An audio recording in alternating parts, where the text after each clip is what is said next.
Hello friends, welcome back to my channel. So guys, আজকে flavour of কলকাতায় আমরা একটা মাছের রেসিপি নিয়ে এসেছি। তো রেসিপির নাম হলো আম কাসুন্দির পাবদা মাছের ঝোল। সো এই রেসিপিটা খুবই টেস্টি খেতে হয়, খুব কম ইনগ্রিডিয়েন্টস দিয়ে রান্না হয়ে যাবে। আপনাদেরকে ইনগ্রিডিয়েন্টসগুলো পরের ফ্রেমে আমি দেখিয়ে দেবো। So stay tune.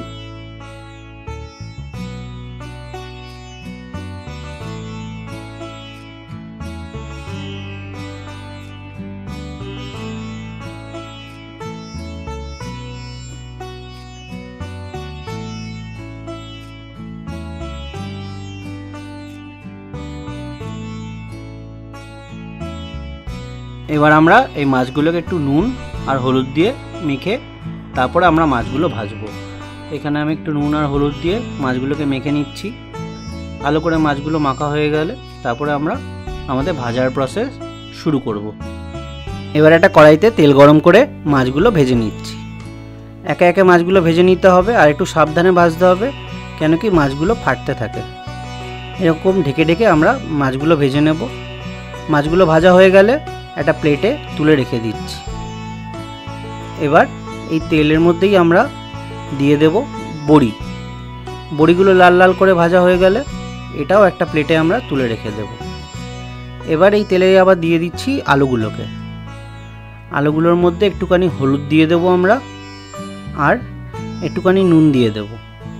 দিয়ে আমরা লাল লাল করে আলুগুলোকে ভেজে নেব। আলুগুলো ভালো করে ভাজা হয়ে গেলে একটা প্লেটে তুলে আমরা রেখে দেব। এবার এই তেলটা আমরা একটু কমিয়ে নিয়ে কালো জিরে দিয়ে দেব।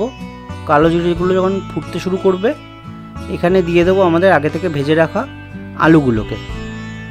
আলুগুলো দিয়ে এখানে আর 1 চামচ হলুদ দিয়ে দেব, আর 1 চামচ আমরা এখানে লাল লঙ্কা গুঁড়ো দিচ্ছি। এবার এটাকে ভালো করে আমরা মিশিয়ে নেব আলুর সাথে। ভালো করে মেশানো হয়ে গেলে আমরা এখানে দিয়ে দেব কাঁচা লঙ্কা। আমি এখানে 3টে থেকে 4টে কাঁচা লঙ্কা হাতে দিয়ে ভেঙে দিয়ে দিয়েছি। এবার এটাকে আরেকবার মিশিয়ে নিচ্ছি।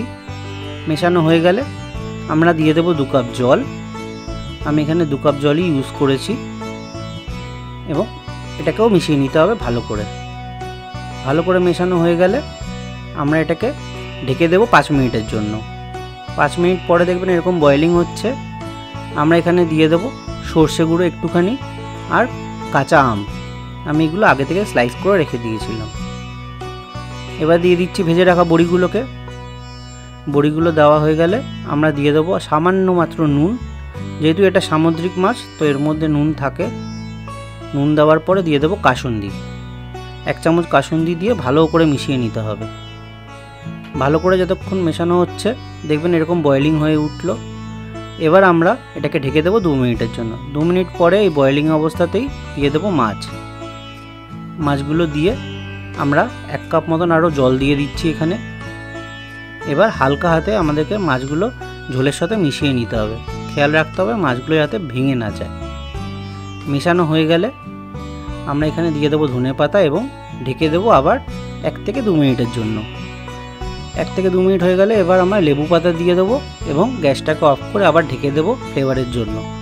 এবং আমাদের মাছ রেডি হয়ে গেছে। এই মাছটা অসাধারণ লাগে ভাতের সাথে, গরম গরম ভাতের সাথে। বাড়িতে নিশ্চয়ই ট্রাই করবেন। আর ভিডিওটা ভালো লাগলে লাইক করে দেবেন, সাবস্ক্রাইব করে দেবেন আর বেল আইকনটা টিপে দেবেন আরও ভালো ভালো রেসিপি যাতে আপনাদের কাছে চটজলদি নিয়ে আসতে পারি। ধন্যবাদ।